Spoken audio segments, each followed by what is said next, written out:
हजरत ख्वाजा मोइनुद्दीन वह रूहानी और मजहबी पेशवा थे जिनका अदना सा इशारा तकदीर बदलने के लिए काफ़ी था। भला इस मकबूल बारगाह की करामतों का भी शुमार गिनती हो सकता है।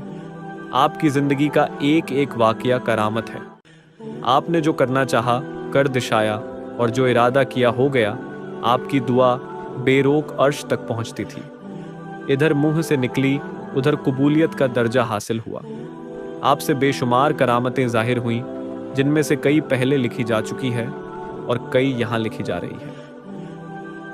पीर व मुरीद की बातें हजरत ख्वाजा कुतुबुद्दीन बख्तियार काकी फरमाते हैं कि मैं जब तक हुजूर गरीब नवाज रड़ की खिदमत में रहा कभी आपको नाराज होते नहीं देखा।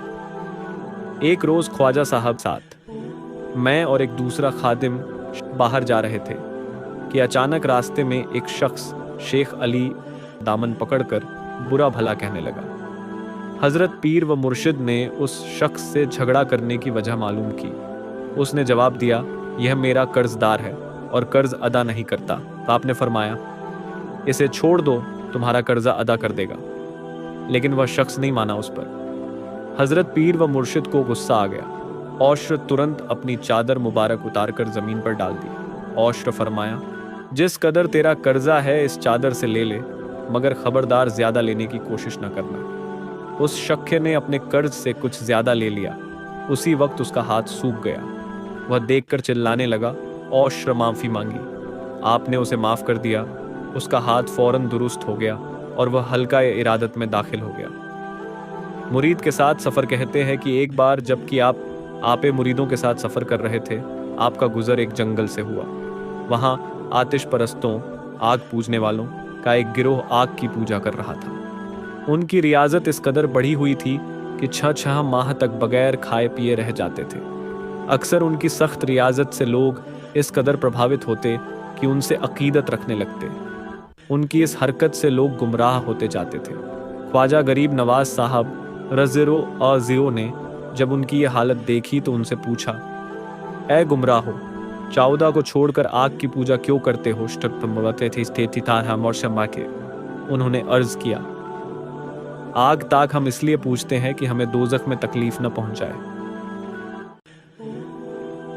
आपने फरमाया, यह तरीका दोजख से छुटकारे का नहीं है। जब तक खुदा की इबादत नहीं करोगे कभी आग से निजात न पाओगे।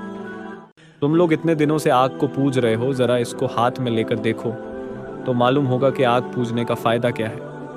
उन्होंने जवाब दिया कि बेशक ये हमको जला देगी, क्योंकि आग का काम ही जला देने का है। मगर हमको ये कैसे यकीन हो कि खुदा की इबादत करने वालों को आग न जला सकेगी? अगर आप आग को हाथ में उठा लें तो हमको विश्वास हो जाएगा। आपने जोश में आकर फरमाया, मुझको तो क्या, खुदा के बंदे मोइनुद्दीन की जूतियों को भी आग नहीं जला सकती।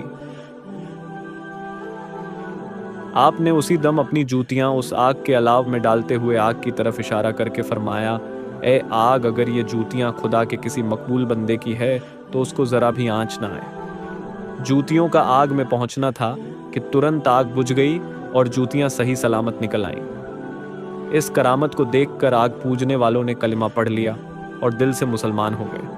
कहते हैं कि एक बार आप एक घने जंगल से गुजर रहे थे।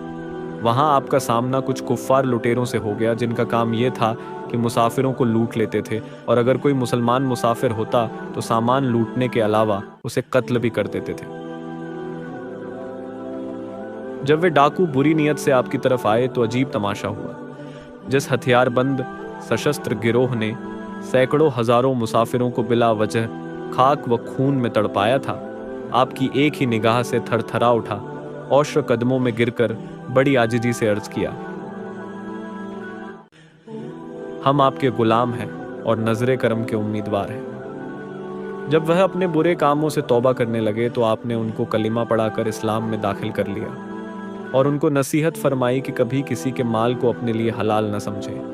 कहते हैं कि सैर व सफ़र के दिनों में एक दिन हजरत ख्वाजा गरीब नवाज अवहदुद्दीन किरमानी और शेख शहाबुद्दीन सहरवरदी एक जगह बैठे हुए किसी मसाले पर बातचीत कर रहे थे कि सामने से एक कम उम्र लड़का तीर कमान हाथ में लिए हुए गुजरा। ख्वाजा गरीब नवाज हीरो ने उसे देखकर फरमाया, छे यह लड़का दिल्ली का बादशाह होगा। आपकी यह पेशगोई भविष्यवाणी इस तरह पूरी हुई कि वही लड़का सुल्तान शमसुद्दीन अल्तमश के नाम से दिल्ली के तख्त पर बैठा और 26 साल तक बूहे ठाठ से हुकूमत की। एक औरत की फरियाद, एक रोज एक औरत रोती चिल्लाती आपकी खिदमत में हाजिर हुई, बदहवासी व बेताबी में आपसे अर्ज करने लगी, हुजूर, शहर के हाकिम ने मेरे बेआए को बेकसूर कत्ल कर दिया है, खुदा के लिए आप मेरी मदद कीजिए। उस औरत की दर्द भरी फरियाद से आपके अंदर रहम व हमदर्दी पैदा हो गई। आप तुरंत असाए मुबारक हाथ में लेकर उठे और उस औरत के साथ रवाना हो गए। बहुत से खुद्दाम और हाजरीन भी आपके साथ हो गए। जब आप लड़के की बेजान लाश के पास पहुंचे तो बहुत देर तक चुप रहे और खड़े खड़े उसी तरफ तकते रहे। फिर आगे बढ़ और उसके जिस्म पर हाथ रखकर फरमाया, ए मकतूल, अगर तू बेगुनाह मारा गया है तो अल्लाह के हुक्म से जिंदा हो जा। अभी आपकी ज़बान मुबारक से ये शब्द निकले ही थे कि मकतूल मुर्दा जिंदा हो गया।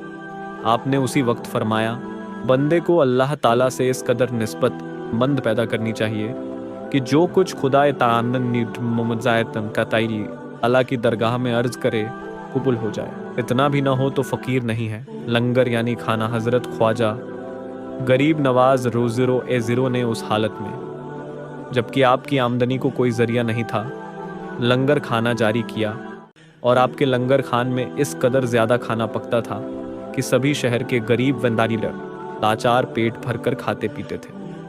कहा जाता है कि लंगर खाने के दारोगा को आपने हुक्म दे रखा था,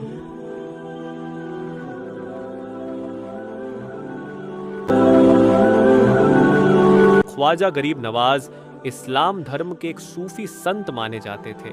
उन्होंने मुस्लिमों की भलाई के लिए कई कार्य किए और इसलिए उन्हें गरीब मुस्लिमों का मसीहा भी कहा जाता था।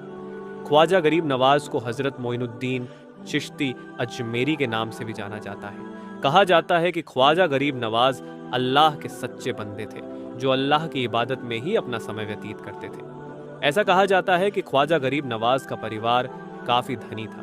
उनके पिताजी का नाम ख्वाजा गयासुद्दीन था तथा उनकी माता जी का नाम बीबी उम्मुल वरा। ख्वाजा गरीब नवाज का जन्म तकरीबन 1135 में हुआ था और उनका जन्म कहाँ हुआ था इसके बारे में कोई पुख्ता सबूत उपलब्ध नहीं है, लेकिन कुछ लोगों का मानना यह है कि ख्वाजा गरीब नवाज का जन्म संजार में हुआ था, लेकिन कुछ लोगों का मानना यह है कि उनका जन्म सिस्तान में हुआ था।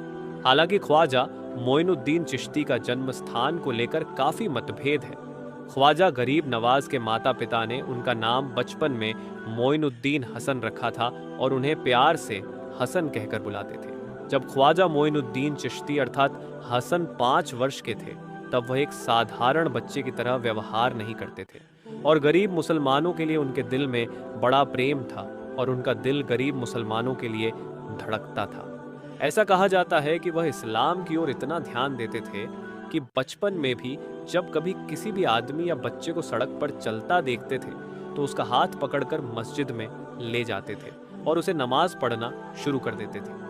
एक बार की बात है, जब हसन ईद पर अच्छे कपड़े पहनकर बाहर खेलने गए थे तब उन्होंने एक बच्चे को देखा जो कि गरीब था और उसने फटे हुए कपड़े पहने थे, तो हसन ने अपने अच्छे कपड़े उतार कर उसे गरीब बच्चे को पहना दिए।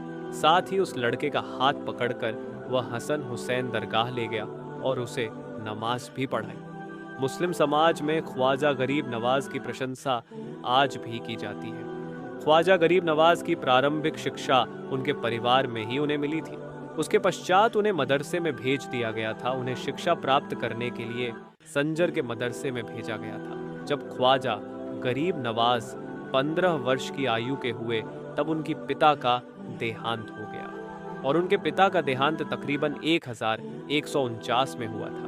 ख्वाजा गरीब नवाज के पिता के देहांत के बाद पूरे पिता की जायदाद गरीब नवाज को सौंप दी गई और ख्वाजा गरीब नवाज के हिस्से में एक बाग और पंचक्की आई थी। वह बाग की सदैव सुरक्षा करते थे और बाग में पानी देने जाया करते थे। एक दिन में पानी देने जा रहे थे तब वहां के पास इलाके से सूफी संत गुजर रहे थे जिनका नाम इब्राहिम कादोज था। इब्राहिम ने हसन को देखते ही पहचान लिया कि यह गरीबों का मसीहा बनेगा और इसीलिए भी उसके पास गए। पास जाते ही हसन ने इब्राहिम अर्थात सूफी संत की काफी अधिक सेवा की, जिससे खुश होकर सूफी संत ने उन्हें खाने के लिए खल दिया। उस खल को खाते ही ख्वाजा गरीब नवाज की दिनचर्या बदल गई और वह दीन दुखियों की तरफ से और ज्यादा आकर्षित हो गए। उन्हें लोगों की मदद करने में दिलचस्पी होने लगी, जिसके पश्चात उन्होंने बुखारा, बगदाद, इराक, समरकंद और अरब देशों की यात्राएं करना शुरू कर दी। इसके पश्चात जब हसन अरब देशों से होते हुए भारत आए और भारत में अजमेर पहुंचे, उन्हें और उनके साथियों को आराम करने के लिए एक जगह मिली, जहां पर वह पेड़ की छांव के नीचे बैठ गए। अजमेर में पृथ्वीराज चौहान का शासन था। वहां पर जहां हसन बैठे थे, कुछ सैनिकों ने आकर उन्हें उठाया और कहा कि यहाँ पर ऊंटों के बैठने का स्थान है, आप यहाँ से उठ जाइए। ऐसा कहकर ख्वाजा गरीब नवाज और उनके साथियों को वहां से उठा दिया। ख्वाजा गरीब नवाज और उनके साथियों को थोड़ा बुरा लगा और उन्होंने कहा कि अगर ये होठों के बैठने का स्थान है तो यहाँ पर तो ऊंटों को ही बैठाओ। ऐसा कहकर वहां से वे चले गए और उस स्थान पर ऊंट बैठ गए। लेकिन उसके पश्चात ऊंट वहां पर बैठे ही रह गए और खड़े नहीं हो पाए। ये बात जब सैनिकों ने पृथ्वीराज चौहान को बताई तो यह सुनकर पृथ्वीराज चौहान हैरान हो गए और उसी समय पृथ्वीराज चौहान के कहने पर सैनिकों ने ख्वाजा गरीब नवाज से माफी मांगी। ख्वाजा गरीब नवाज का चमत्कार देखकर कई हिंदुओं ने उस क्षेत्र में इस्लाम धर्म कबूल किया और अंत में 15 मार्च 1236 को ख्वाजा गरीब नवाज दुनिया से पर्दा हो गया। अगर ये जानकारी आपको अच्छी लगे तो आप अपने दोस्तों के साथ भी शेयर कर सकते हैं। अगर आपको कोई भी क्वेश्चन हो तो आप हमें कमेंट कर सकते हैं, हम आपका जवाब देने की कोशिश करेंगे।